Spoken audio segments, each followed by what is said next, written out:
audacity.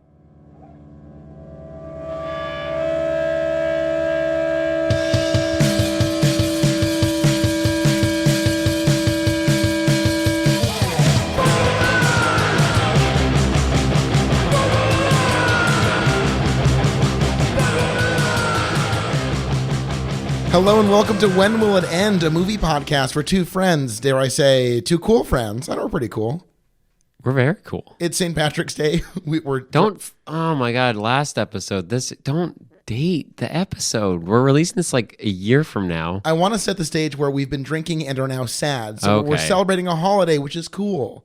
That's true. A cool holiday that allows us to be sad, allows us to be drunk. Right. So I will say that I was, while watching Austin Powers, The Spy Who Shagged Me, I was like, maybe this is a better movie after a couple beers.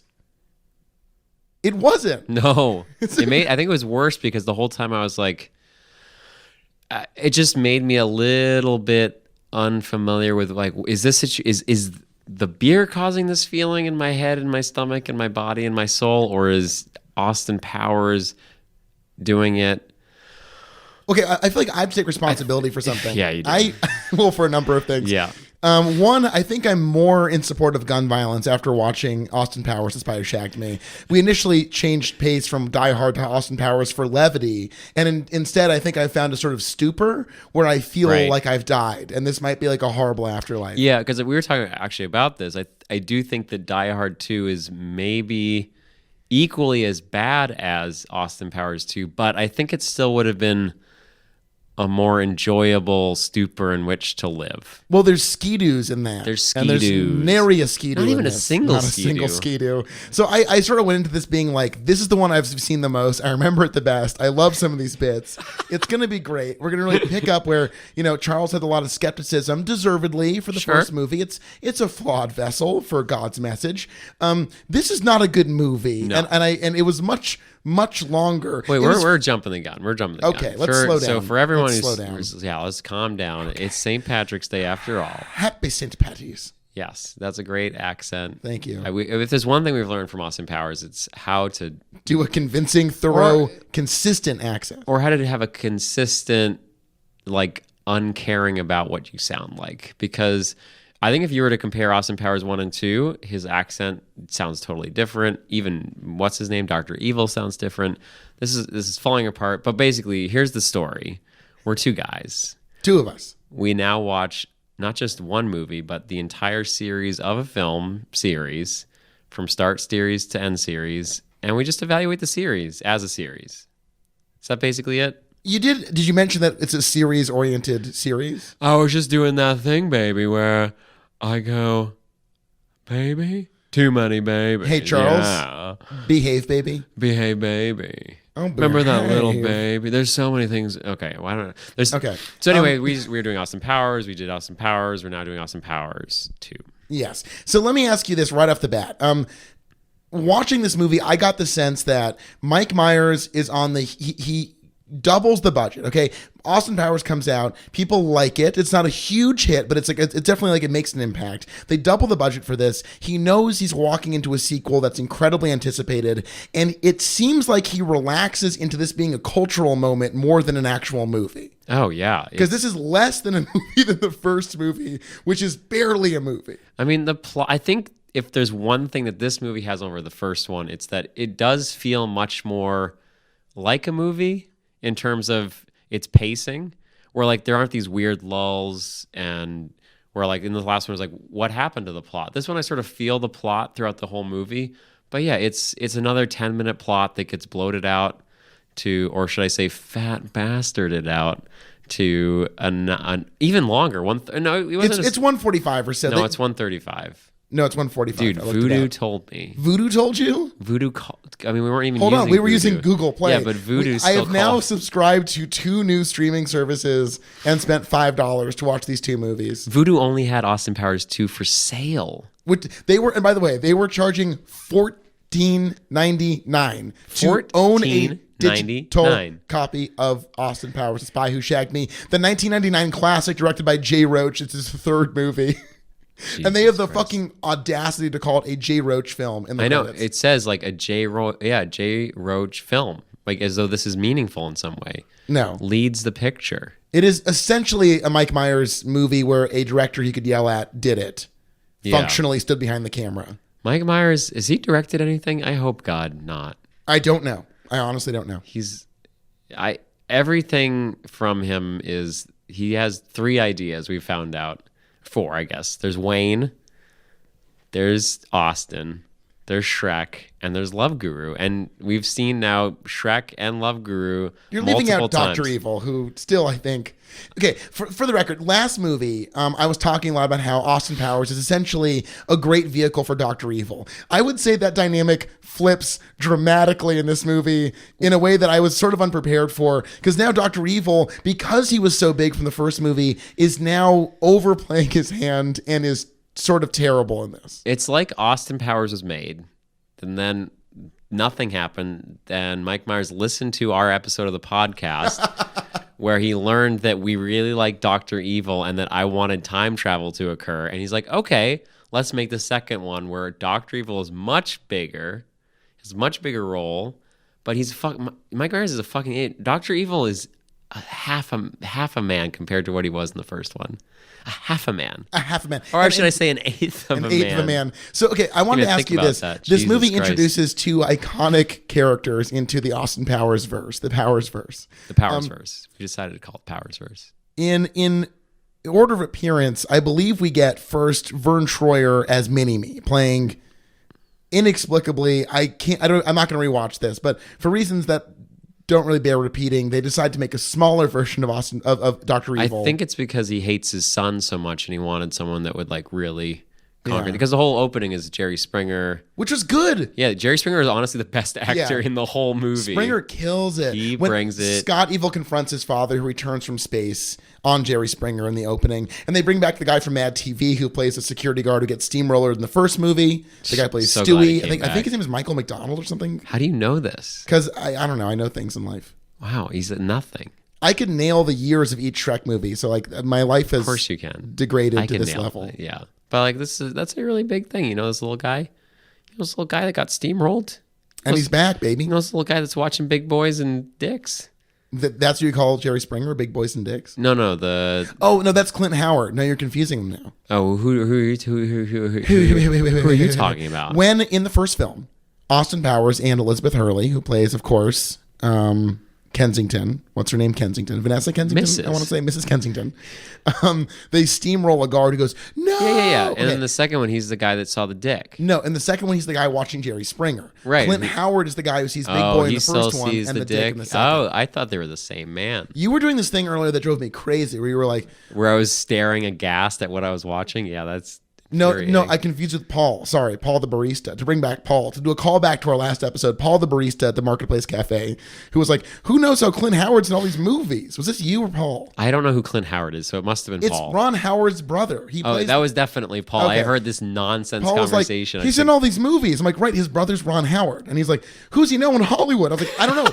Ron Howard, one of the most successful filmmakers in American history. It's like, I don't know who he knows. This is it was like literally like a Michael Showalter bit. Yeah. Where it's just like him repeating the same, such an obvious question. And you had the obvious answer. You just kept like, nope, it's because he knows Ron Howard. Right, because there's only but one answer. Whose dick was he sucking to get that movie? I mean, he knows Ron Howard. Probably sucking his brother's dick. I mean, brothers. Well, you know. Brothers. Don't get me started. On brothers? I've got 2 of them. I'd love to hear what you have to say about brothers. I don't want to suck either of their dicks. And Mike and Sam, if you're listening, I love you guys. That's not an inclination I've had. I mean, I don't love...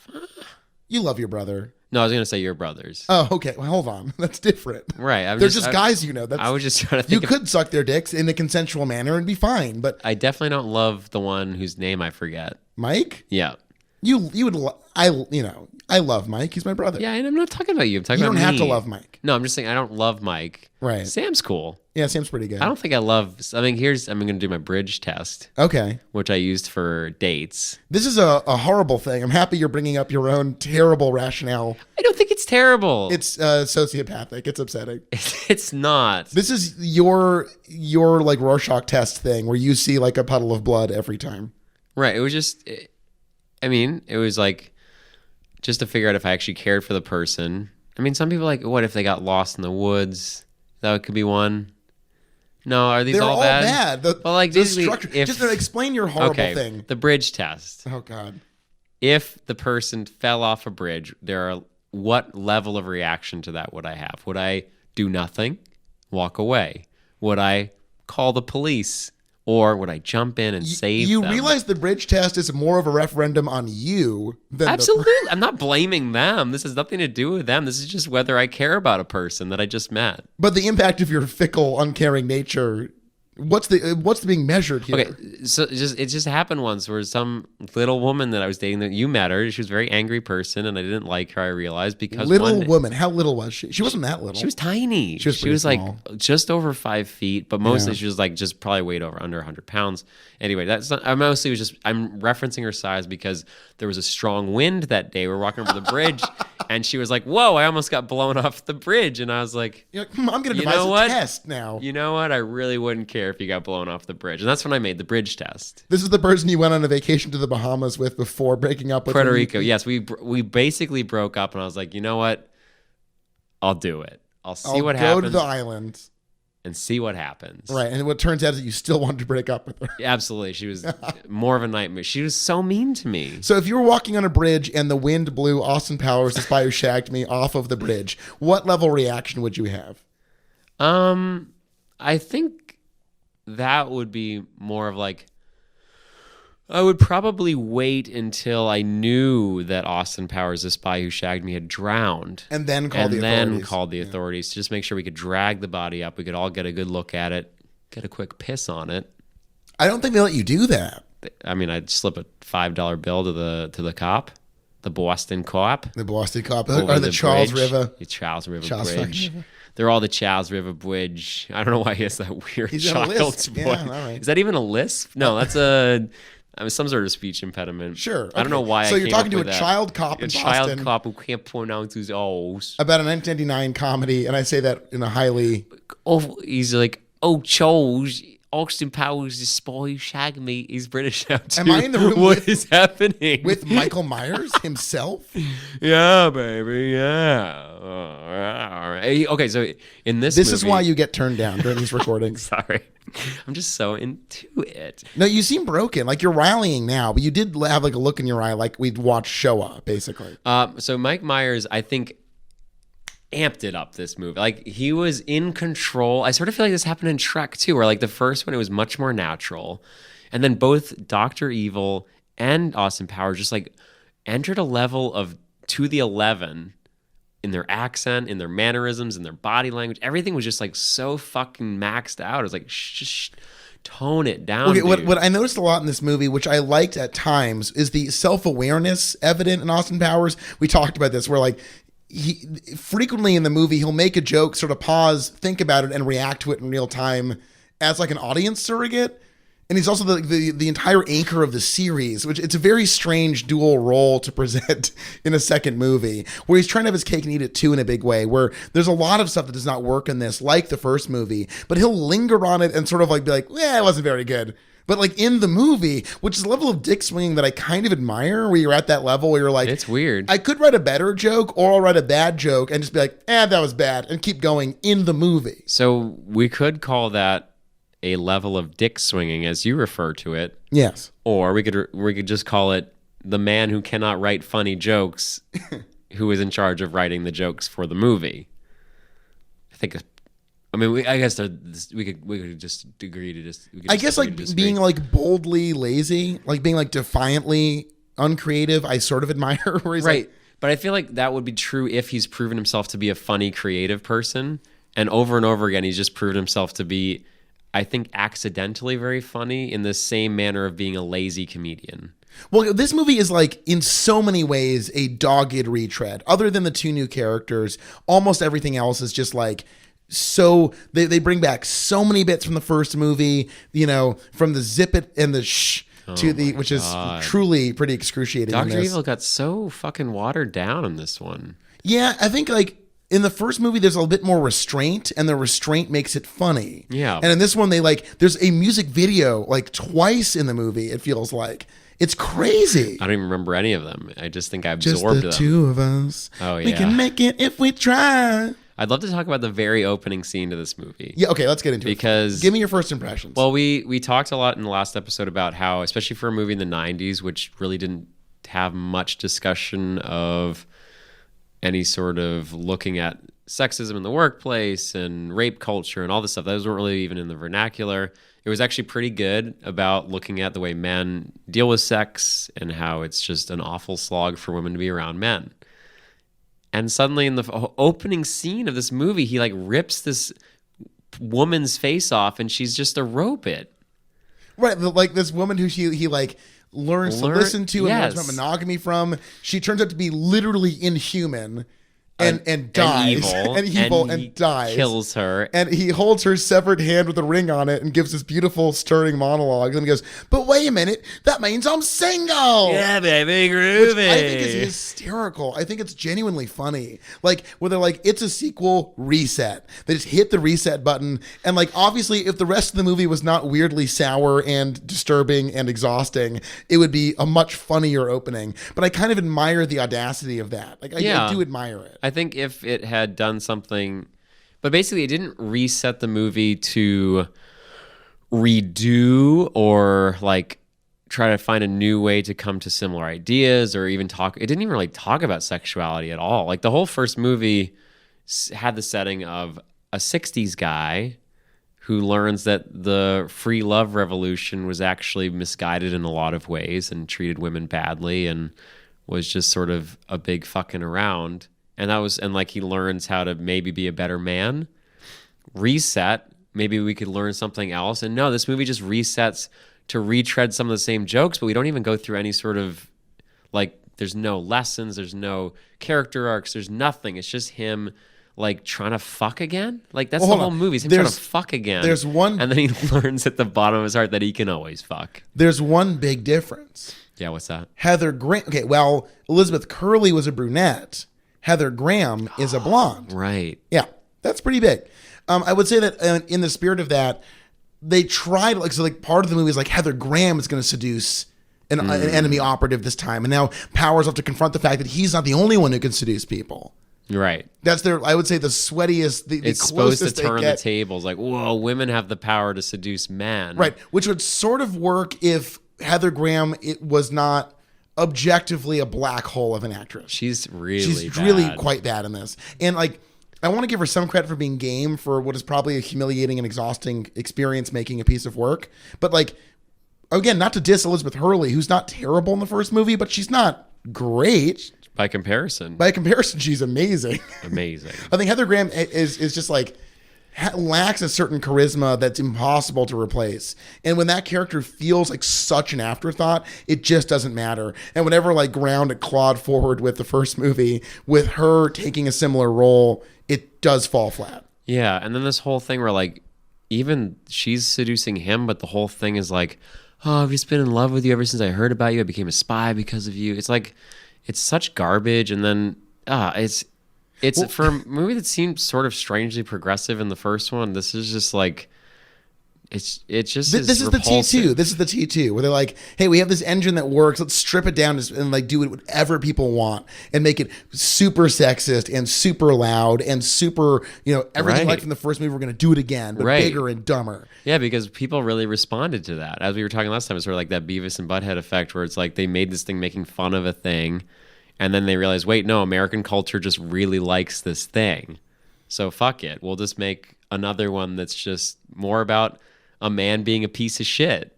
Because people love that. So a while back, we were talking about the two new additions. We mentioned Vern Troyer playing Mini-Me. You had a lot of strong feelings about that.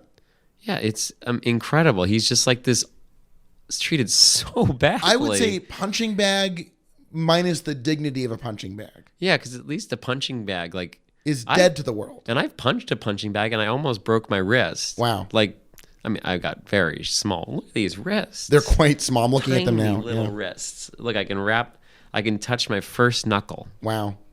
Tiny wrist. But anyway, my point is, you could put your fist right through Vern Troyer. Well, no, that's the thing is Vern Troyer is a real man and he's probably great and I'm sure he suffered a lot of problems, but like they treated him like they've in the movie alone they called him the Chihuahua creature. They called him a tiny little thing. They just made fun of him to his face during the movie, in the same way that they made fun of Mike Myers in a fat suit. Like this. Oh, movie, hold on. Let's not steamroll this. We'll get to that. The second wonderful addition to the cast. Yeah, it was just like this. Like his whole point was to be made fun of, and every scene with him was just really degrading and made me feel okay. In my mind, a lot of the redundancy of this movie is captured by Mini-Me, where they want to give Dr. Evil more to do, but Dr. Evil was fine just the way he was. That's the thing, is this whole Scott Dr. Evil dynamic is so good. It was great. More of that. Yeah. Or then, of course, they have him and Frau, what's her name? Yeah. That works. That was funny. That was funny. Yeah. He drinks the Mojo juice. He drinks like Austin Powers is like, I assume like pre-seminal fluids or whatever Mojo is. I don't know what. A mixture of like pheromones and seminal fluid is my guess. Yep. Like testosterone, pheromones, seminal fluid. Say seminal fluid? Seminal fluid. You counted the syllables. Seminal How many are there? Fluid. 5. 5. That's a 5. We got 5 on the board for seminal fluid. Ding, ding, ding, ding, ding. Is that 4 dings or 5 dings? Ding, ding, ding, ding, ding. 5. Thank you. The other character they introduce is Fat Bastard. Now, we're talking about quotability in these movies, and this is a character, again, I think a lot of people would assume he's in the first movie. He seems so ubiquitous to the Austin Powers experience. But no, we do have to wait a whole 130-something minutes from the first movie to get to this. And it was worth every minute. I have mixed feelings about this because, like, I think some of the lines, so one, we talked about this a lot earlier. Well, not a lot, but this is Shrek 1.0, without a doubt. Oh my God, yeah. So much of what he's doing is clearly Shrek. Same voice, same like, I'm an outcast and no one loves me, but I don't want to be loved. Eat these chickens and I won't even, the chickens. He eats a baby. He alludes to eating a baby, which is a very ogreish move. Yes, actually, that's more ogreish than Shrek. Fat Bastard literally ate a baby. Is more of an ogre than Shrek. Yeah. So there's definitely, we've already met Shrek. We've met Love Guru. We've met Love Guru. Yeah, the seeds of his entire career lie in the first 2 Austin Powers movies. His seminal fluid is shown visibly in Austin I would say Powers. Fat Bastard's fat suit, the prosthetics when he's actually naked, I think were pretty well done. Really great. I was astonished. Really great. Did you like the raw sexuality? He like fucks as much or more than Austin Powers. Austin Powers doesn't fuck. Basically. He doesn't fuck. We're doing a running tally. He fucks a lot of vagina in the first movie. Wait. What? A lot of vagina. Does he fuck? He fucks her in the hot tub. The one person. I got joked by the joke. You got choked by the joke. Oh my God. I thought you were saying he fucked a lot of vagina, but you really just said he fucked the character a lot of vagina. Vagina. That was very funny from the first one. So good. In retrospect, that move, because in this one, he almost fucks Ivana Hump a lot.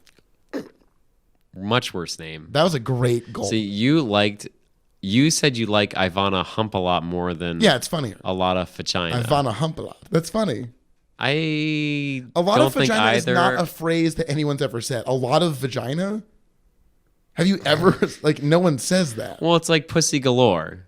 It's a joke on that. No, I get that, but even you pussy do? galore. Are you sure you do? I think I get it. Okay. Galore is a funny word because like there's pussy galore. That's it's like very funny, right? But a lot of vagina. I think that's the joke. Is like it's like a lower. It's like it's a just fart. like it's Mike Myers. Like everything sucks with him, but like at least that's like that's the problem. Not I'm just everything saying, sucks. But no, I'm just saying his level is always low, and sometimes it's very funny, but it's always down here.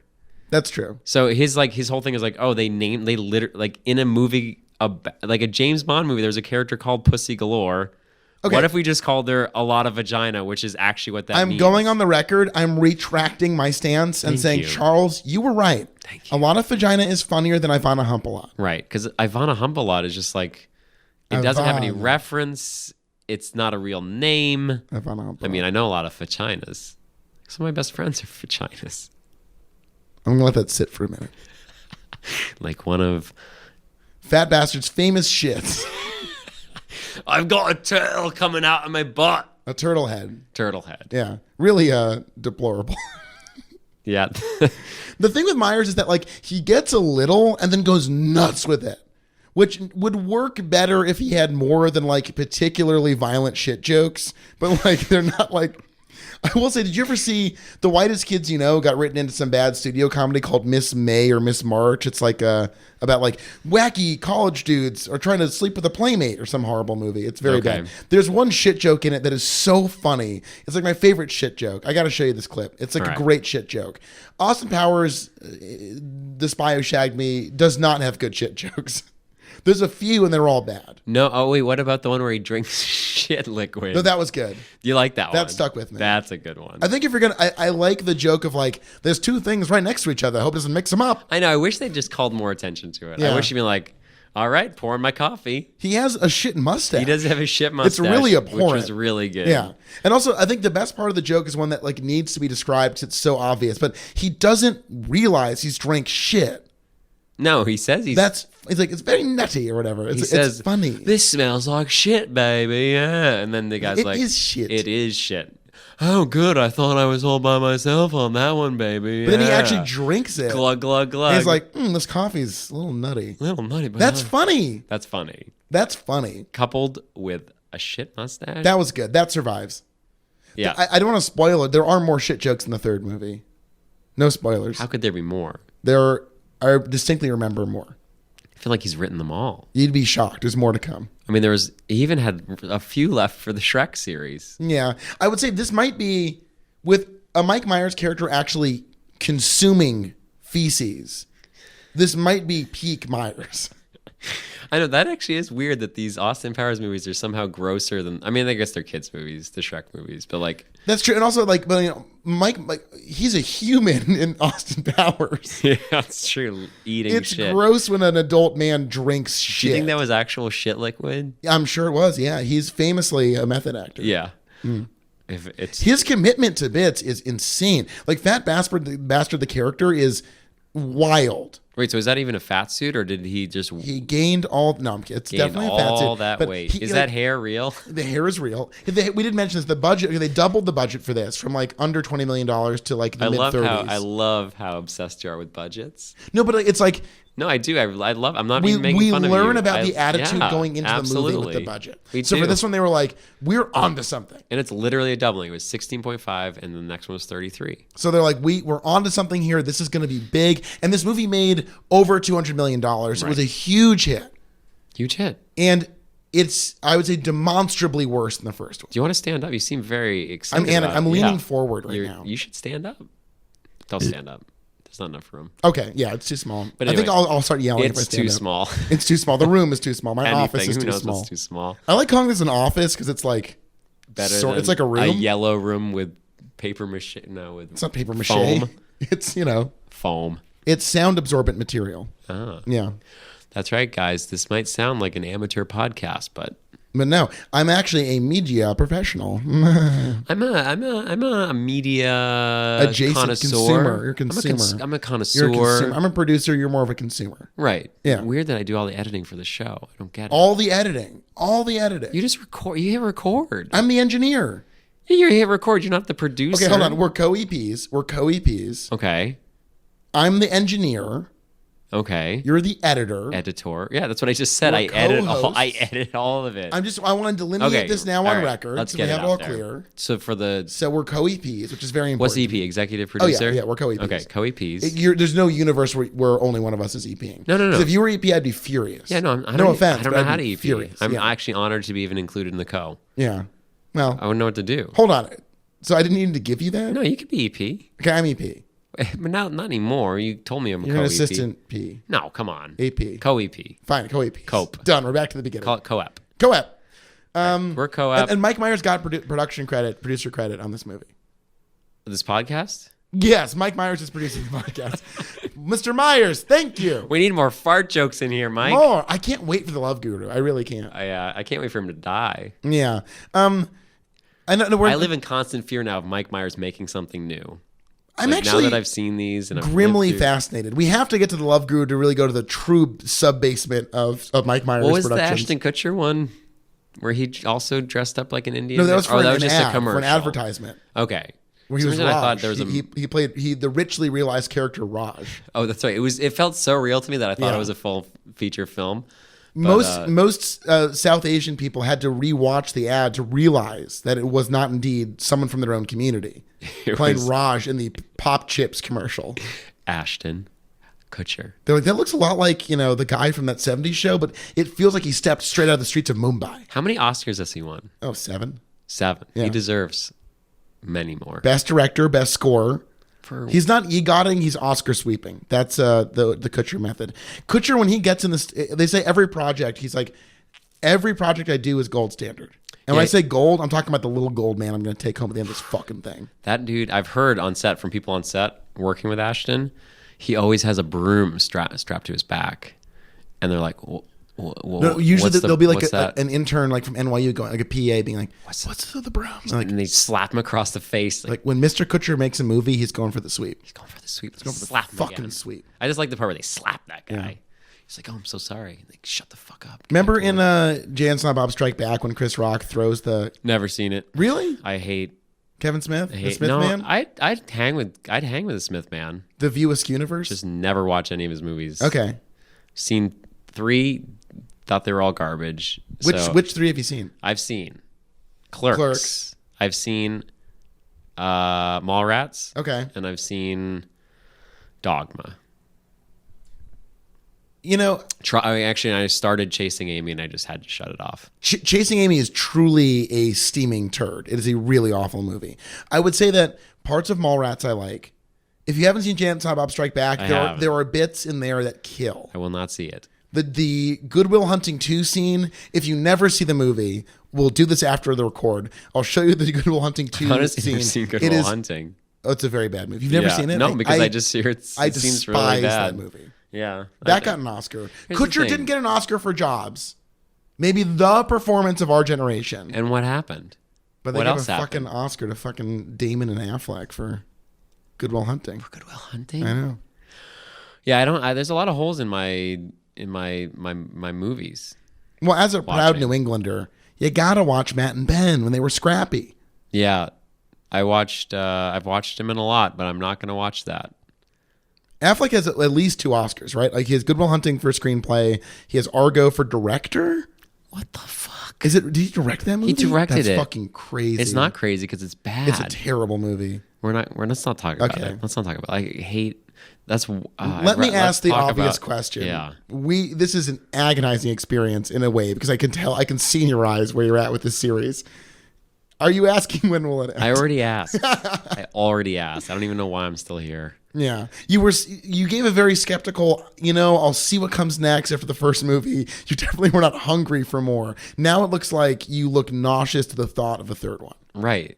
Yeah, it's like if I were, I'd rather be abandoned in the wilderness, perhaps. Like Leo in The Revenant? Like Leo in The Revenant. Wow. Or trapped in an Uzbeki cavern. Like friggin' Chris Bale Sure. in my favorite movie, Dark Knight Rises? Yeah. Yeah. I'd rather be there and like confronted with like eating nothing or eating my own shit. Wow. Like sitting in that cave. Eating his own shit. Was that implied? I only saw it once. That's what I got. Okay. I got that. He's eating his own bat turds. So I'd rather be in one of those situations where do I starve to death or do I consume my own fecal matter? Let me ask you this. In a Saw-style situation where you have a rusty hacksaw and a chained limb and you have to watch Austin Powers Goldmember, the third movie. Or find a key in my clavicle. Or just saw off your arm or leg with the rusty hacksaw. What are you moving here? Well, I don't know. I don't really... I mean, I spent a lot of money on both sleeves. Be ashamed to lose half a sleeve. But your legs are not... How about the ankle? Got some space. Like a foot? Your feet are pretty tatted. Wait, which limb are we talking? That's a good point. That's talking the fifth limb? Yeah, your dick is chained to a wall. I'd lose it. You barely lose the thing. Honestly, after watching 2 Shrek movies, I barely feel like I have the right to use that. 2 Austin Powers movies. Sorry, what did I say? This is Shrek. Oh, sorry. You were in a fucking haze. I am too, to be fair. I had 3 beers and a CBD drink during this movie, and it just felt like an eternity. And I thought I was going to like it. Rob Lowe is in it, but way too little. Oh, yeah. More Rob Lowe. I don't even know. I mean, I think we drank 2 trillion beers, but we only drank 1 because we split them in half. So, but we each split 2 beers in half, so we both had 2 beers. No. Oh shit, you're right. Fuck. Gosh, come on, man. Can we delete that? Yeah. Who's the editor? Yeah. Call the editor. We're going to call it. That's me. Look, okay, as the EP, as one of the two EPs and the engineer, I don't have to know all the math. Okay, so editor trick. Okay. So what we're going to do is we're going to go pip, pip, pip, pip, pip at the same time. Okay. And then I'm just going to scan the waves. Okay, ready? All right. One, pep, two. pep. Nope, wait for Mike. Okay. As editor. Okay. Please. As a producer, don't pep into the mic; it will pop. See you're the right. pep popping? Oh my God, look at it. That's called a pop. That's pop? All right. You want to swallow the P a little bit. Don't make a joke. P. Waterworks. All right. 1, 2, 3. Pip, pip, pip, pip, pip. That was pretty good. It's all going to be gone. Okay, thank God. Yeah. I know what math I'll is. make sure to Two look. halves make a whole. Yeah. How many pips were there? Oh God. I want to say 5. Yeah, that was it. Great. 5 okay. again. Phew. Answer's always 5. So let me ask you this. In this series, and this is likely going to go the kind of thing that they'll inscribe into a golden record and send to space for the Martians to play on their turntables, their Martian turntables. Wow. We have not yet gotten to a moment before where we're watching a series and someone has invoked the when will it end? I mean, this is only the second series we've watched. But Okay, yes, well then why rob it of the gravitas that's true. accrued? Only 2 series in, we're already at this point. Right. Well, I'm at this point. I don't know. Where are you at? I mean, You seem to be sort of I'll level enjoying with you. yourself. I am not excited about Goldmember, but I really hope it's better than this. I hope so too. I really hope it's better because this was the big one. Goldmember made, again, they doubled the budget again. Now we're in the 60s, 60 million area, maybe like more than that, close That's to 70 true. I think million. you're right. Yeah. And that made a little more than this, but about the same amount. It did not multiply the way this multiplied. So clearly, financially, it peaked, but if you do the multiplying, it was not better, Can really. you please do the multiplying? Please no. Please. I am woefully bad at math. But you love those numbers. You I love sure do. love crunching numbers. Crushing nums. Can you use a numeric keypad with like a little? Hey, speaking of crushing nums, Yeah. no nut crushing really. No, hold on. No, sorry. Fat bastard gets his nuts crushed. I take it back. Yeah, and then that was a weird The scene. pills. He says, "Baby, don't crush a man's pills or something." Yeah. I and never then called the my balls my scene pills. ends. It's like, why would you even throw in that joke if she doesn't Yeah. even choose to? Is that the end of the movie? Maybe that's the feminist moment of the film. Oh, she crushes his nuts. When she crushes his nuts and the man takes the other man's side rather than Nice. his own friend. Have you ever who noticed happens that to when- have a vagina? When they have two men in a movie, they always have to be enemies. Why? Why? Even though Why down can't deep, two they're men be actually friends? friends. Well, they were because he says, "Hey, baby, don't you crush another man's pills." Yeah. Even if he's a fat bastard. Okay, but what I was trying to say was the historic moments that and honestly, I'm realistically, I'm kind of like, when will it end at this point? I'm not hungry for a third one. We have to get through the meal, so I'm going to finish it. Yeah. But what I'm going to ask you is this: we're going to switch it from our normal thing, where we are not excited about right. the sequel now. What do you not want to see more of? What would be okay. the I big love mistake this. stepping forward? This is great. Like, what didn't? Okay, I'll start this one because I've been thinking about it. Well, you asked the question. I hope. They need to jettison a lot of the running jokes in the third one. Yeah. They did not get better in the second one. Even the chair stuff. The chair stuff was okay. Now Dr. Evil has the electric chair. Not nearly as good as the simplicity of a man falling over. That's true. There's nothing more beautiful than a man falling over. I would say I like the pivot from the fruit in front of the tits to the silhouette tent scene. I thought was quite good. Yeah, there's a scene where Heather Graham is dragging things out of a bag, positioned in such a manner that it's like she's dragging stuff out of Mike Myers' rumpus. So that was pretty good. And then there was another one. I think the finishing sentences dick joke sequence, the first one. I didn't like either. I of liked them. the first one. I It think. reminded me of like a bank commercial. Yeah, but I mean, this predates that tone. I know. This is before the tone. It's just a little joke, buddy. Now everyone's local bank has some like ad where someone's dick gets crushed, and they're like, Yeah. I liked it. I think I liked seeing Woody Harrelson and Willie Nelson. I think they got some good. Yeah, I think those really saved it because Willie Nelson's just a cute old man, and Woody Harrelson. Like, it was really weird seeing Woody Harrelson from the '90s. He reminded me of like not that different. No, he looked very Texan. I will say, we're bringing up Woody Harrelson. What I am most excited for is the Now You See Me franchise to continue into a third film, because I can't fucking run enough to do that series. Those are my favorite movies. Well, we got to get one more then. Yeah. We're on the way. So what was you were saying? You want less of the running jokes? They tried to bring back a lot of bits in this. They did. They just trotted everything back out from the first movie. Very little they added is great. I guess "Get in My Belly" would be the one real iconic line from a new character. Yeah. Get in my belly. Yeah. He's talking to a man that he thinks is a baby. And he ate a baby. That's crazy. So fucked up. And then he considers a real man who just happens to be a little person a baby. And he's not even a dumb man. He's a normal fat bastard. It's not like he's a confused person where he's might mistake a little person for a baby. He just has so little thought about this other man that he's just oh, he's tiny. I think he might be a baby. No, the casual dehumanization in this is pretty. So less of that. Yeah. Less casual dehumanization.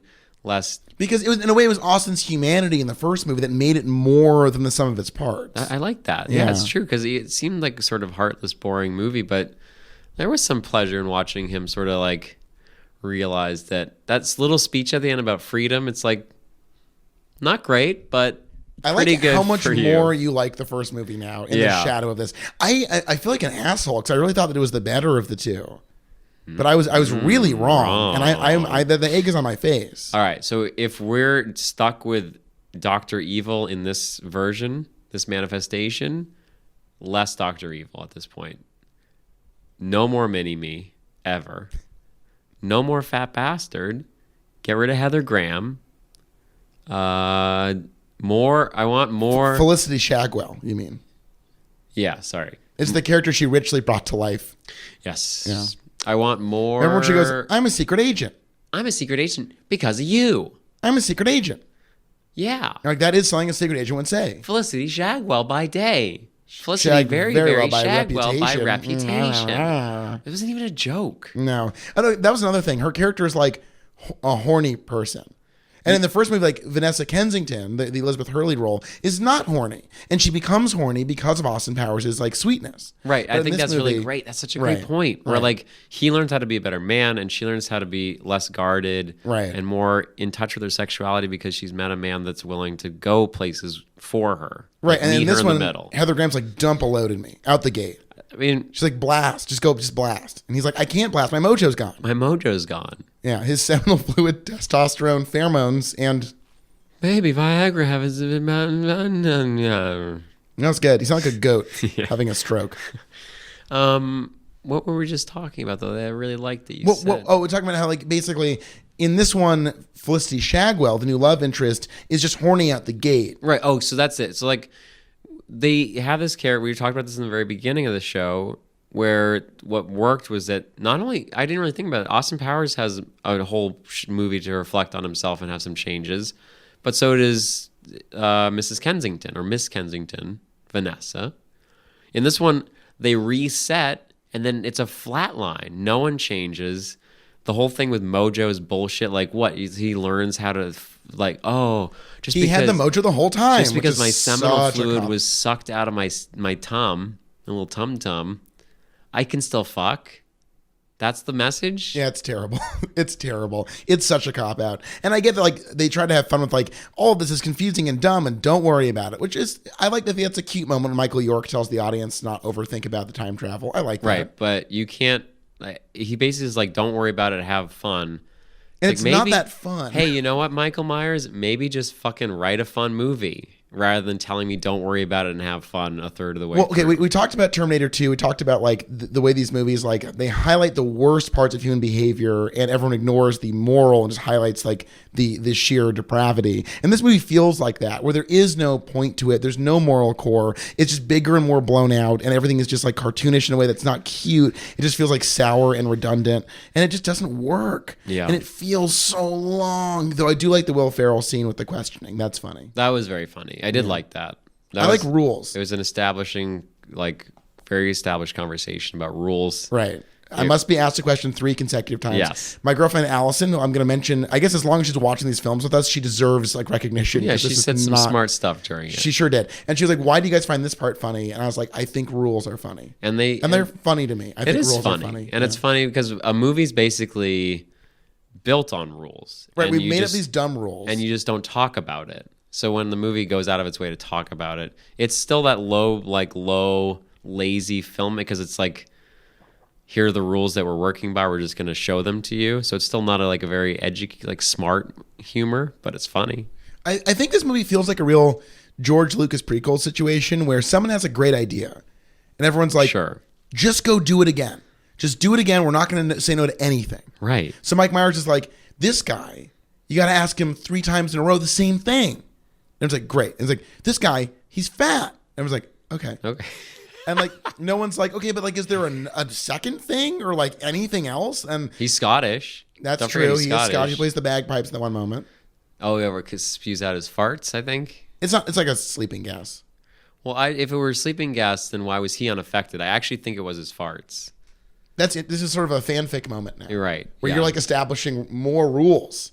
Right, which I need. The world of Austin Powers. I really need We them. haven't dived into the rich fanfic world of Austin Powers, which I don't know if it exists, but if it does, Oh, it has to exist. I gotta know more about it. So who would you write a little? I mean, there's so much fucking hot people in this movie. Oh, so many sexy So people. many sexy people. Did With you like big this? old butts and big old No, boobs no and butts. big old- This is the That's 90s. true. We talked. This is an off-mic conversation. We're in the era of everyone has comically large breasts and almost no butt. Yeah. It was the It's 90s. so It was true. different for white people. Yeah. It was like large-breasted blonde women with no butts. I think that's honestly probably what made me the man I am today. We talk about every episode in this series is going to be me reflecting on why I'm the man I am today. True. But yeah, I think especially when I was a preteen, a tween, and a teenager, I jacked off to the tit porn, big tits, tit fucking, floppy tits, bouncing tits, Wow. tit reveal compilations. Right now, Charles is showing me his Google search history. This is Yeah. verbatim. Tit reveal Okay, compilations. so speaking of tits in this movie, multiple male characters go "mommy" when they see tits, which is like such a Mike Myers joke. But when he writes it for other people in the movie, it just starts to feel like in this world. Look, I'm the first to understand that obviously a large part of male attraction to breasts emerges from that, primordial relationship to sustenance, and I get there's a connection there that exists, but in the movie he makes it seem like so overpowering and spoken that is the attraction. Yeah.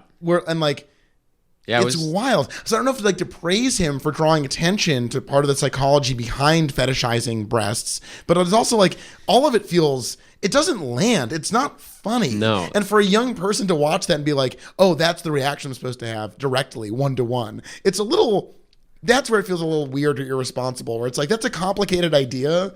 And as a punchline, it's both not funny and confusing. Right. Which one did you like better?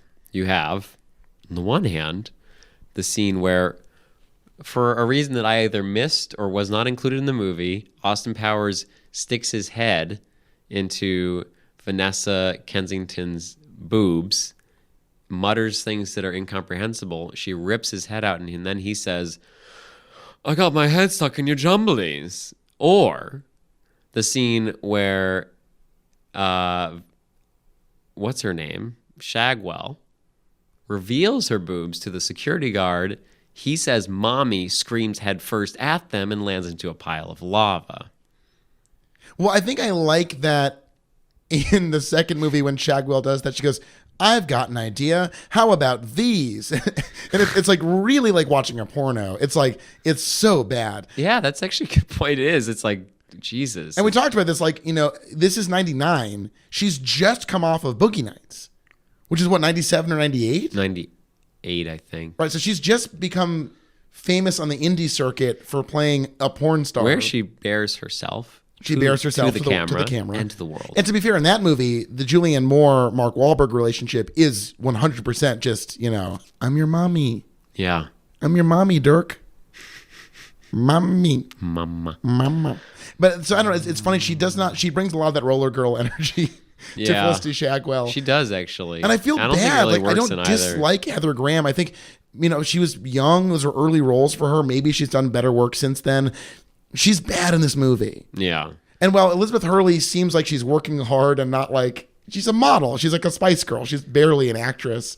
But She's way better than she's way Heather better. Graham. I like, there's some veracity to her performance that I like. Yeah. And we meet her mother. Like there's like dimensions to her. And like, I think her frustration with Austin feels earned and real. That was so real. He's a frustrating person. Certainly as Can a you coworker. imagine? I just Yeah. like I'm watching him through a TV screen. I hate his fucking guts. Can you imagine actually being around him? I do find, a again, man that just eats shit water I mean, nonchalantly. that's actually kind of humbling, I feel like. A man who can just like chug some diarrhea. I'm like, all right, good for this guy's but he really... doesn't know what he's doing. Yeah. If he knew what he was doing, sure. But like he's like, this is coffee, baby.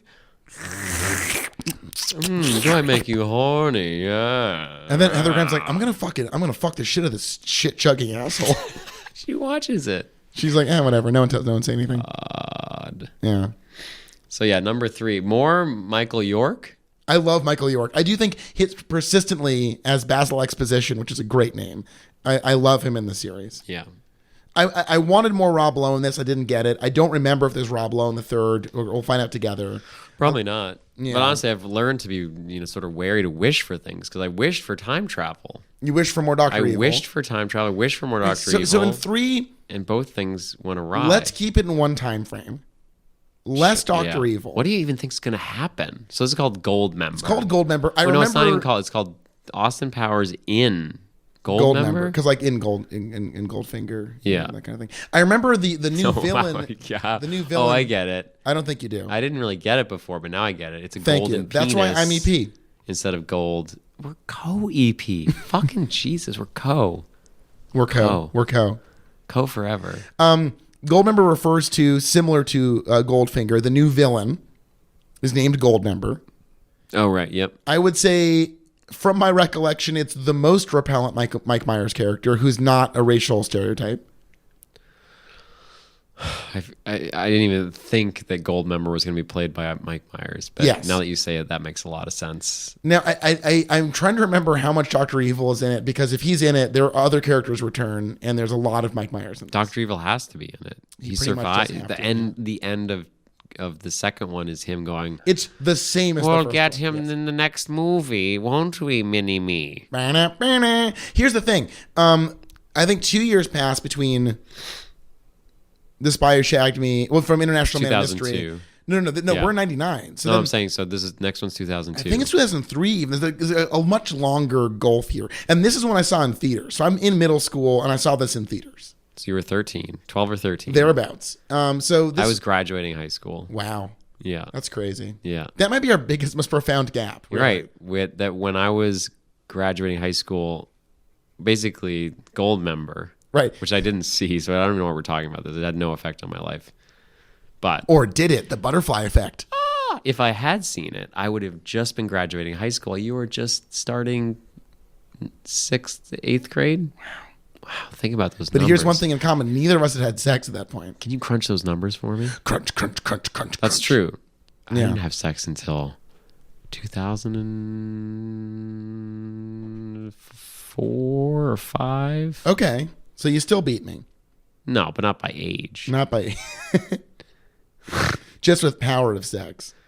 Power of sex? Yeah. Yeah. The fuck strength. The fuck strength. Yeah, I beat you by the fuck strength. I was rated at a 2. On Fuck strength. the of fuck 2. ratings, yes. Yeah. All right, let me just see when Goldmember came out. 2002. I think it's 2003. No, it's 2002. But I mean, maybe it was December. Goldmember. 2002. Fuck. Yeah, of course, man. I'm Okay, right. yeah. It does have 3% better rating in Rotten Tomatoes. That's not a good sign. The Spy Who Shagged Me clocks in at a 51%, which is generous. Generous. Who's giving it good reviews? 50, more than half the people like this movie. No, it's truly crazy. Ebert What did they gave it like 2 out of about 4. it? Give it 2 out of 4. What can we get a little snippet of the Ebert review? Well, no. Let's save that for later. What do you mean? This is the episode. Oh, Gold Member. For no, Goldmember. Can we get a little Ebert? so because Ebert was alive then. The critics consensus from Rotten Tomatoes is that The Spy Who Shagged Me was lots of laughs with Myers at the helm, as funny or funnier than the original, which is, I think, demonstrably false. It's just false. Yeah, there's nothing in this movie that is funnier than Mike Myers trying to sit down and falling, which is truly amazing. Or park a car, turn around a car. That was a the good audience one. score, and almost 1 million people have weighed in on this on Rotten Wow, that's huge. 71% liked it. Wow, liked it. That sucks. Yeah. That sucks. Ebert gave this a 2.5 out of 4. Do we have a little quote? Too many scenes end on a flat note. That's true. Yeah. Hard to argue. Hard to argue with you, To Roger. quote James Bertinelli from Real Views, absent are the freshness and spontaneity that characterize the original. So- I would agree. Yeah. Great point. Yeah. Oh, look what we've become. Yeah, I would say that the mood has quieted. I think Yeah. I'm happy we're doing this because in a way, like we're really understanding more about Mike Myers than we ever thought we would just weeks ago. I know. It's true. It's nice to I mean, I wish we can't do Wayne's World. It's only Two of movies. those. I'll give you. Here's my hot take. Wayne's World's one of the funniest movies ever made. I can watch it whenever. It's just perfect. I haven't seen that since even before this. It's before the just first watch Austin it. You'll Powers. love Yeah. it. It's got so many good bits in it. Penelope Yeah. Spheres does a great job with it. Wayne's World 2, pretty good. I think it's much maligned. People kind of come at that as What's like the subtitle?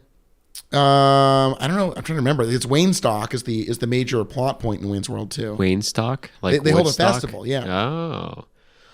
So It's not better, I don't certainly. remember. Is Wayne's World like a Blues Brothers sort of situation? Not exact. It's just Wayne's No. World 2. There's no subtitle. Okay. And that was 93. So there's essentially like a 4-year gap between that and Austin Powers. Mike Myers needs a lot of time. He needs so much time. When did Guru come out? I'm scared. I'm scared. I'm scared. It's a me, Mario. It's a me. I'm a scared. Coward Mario. Love Guru was 2008. So Love Guru was like in the midst of Shrek Mania. Oh, in the midst of Shrek Mania. But as far as launching looking at 14% in Rotten Tomatoes, 1 out of 4 for Roger Ebert. 74% of Google users say "fuck you, critics," in your elite tower. I feel like this series. Wait, what? 74% of audience members like the Love Guru? Okay, hold on. That was the Google users. 33% on Rotten Tomatoes. Yeah, Google users are they're fine. Very gullible. They just don't care. I think this whole series is now leading up to the Love Guru. Really, Yeah. like we thought this was about Austin Powers, but really it's about the Love Guru. It's about him and his awesome. All these movies, I think, Love Guru. It just feels like this was what he really wanted to do. So the movie info section of Rotten Tomatoes, Austin Powers trilogy star Mike Myers collaborates with writer Graham Gordy. Graham Gordy. Who's that? And no one Who knows. fucking cares? Oh my God. Well, His last name is Myers in the movie. Oh no, sorry, never mind. I read that wrong. It's just Pitka. Pitka. That makes more sense. Pitka. Yeah, easily confused. There's a lot of Canadian stuff in this. Let's put it away. Put it away. It's less than an hour and a half though, which I think That's good. Shows more restraint than this movie. Yeah. Yeah. So I think we leave this with heavy hearts. yeah, Myers. You never had much going on, but I think he like in the Shrek movies, we learned that you could figure out who were your stars and who wasn't your star. It was you. It was always you. Yeah. But he like let the other people shine, and here he's just like taking center stage all the time, and he's fucking up. Okay, well also in Shrek 2, the crucial difference here is that Shrek 2 takes off. We really expand the world dramatically. A lot of new Right. different things happen. We Yeah. ask different questions. Nothing different happens in this. Right. It was just a At all. return. It was a return. Ugh, I was so wrong to ask for time travel. I know. Yeah, I blame you for this, honestly. Yeah, it's not what should have happened. If we had, okay, I'm gonna ask for time travel one more time. No. wait, listen. You've learned nothing. Hear me out. I'm gonna ask Okay. for it in real life, IRL, so I can go back in time And kill Mike Myers. and kill parents. me Oh. when we recorded the last episode when I asked for time travel. It would be such good tape if we had your time traveling self show up and kill you in the middle of recording. Wubba, Would you wubba, spare wubba. me? Yeah, Thank you. Yeah, Because of I'm course EP. I would. You respect my title too much. co-EP. When I meet people, I'm going to tell them I'm EP. Can you not? Can I say an EP? No, just say co-EP. Okay. So you can say COEP. You You can spell it out. COEP. COV. I like in the PlayStation, they go like PlayStation. Me too. Weird. We both like that. Voodoo. That's why we're friends. So look, here's what I'm excited about for the next episode. It's the last Austin Powers movie. We can't punish ourselves that much more. Maybe we'll use a third streaming service. That'd be exciting. So far we use Voodoo I hadn't even thought and about Google that. Play. Oh my God. What was the last one? The first was Voodoo. The second was Google Play. It was taken off of Amazon Prime. I get that. I get that too now. Yeah. They should be ashamed of themselves. They should. Yeah. On that note, stay tuned. We're going to close off our Austin Powers. Obviously, we have our bonus episode waiting in the wings. We're going to watch The Love Guru. Just for you guys. Just for you guys. I wonder if it's better than some of these. Because in a way, if you think about it, there's so much adoration of the Austin Powers trilogy that like maybe that's quietly not that bad, just like not what people wanted. We'll find out. I'm being so generous right now. We'll it's find out. Fucking crazy. You know when? When? Next episode of When Will It End?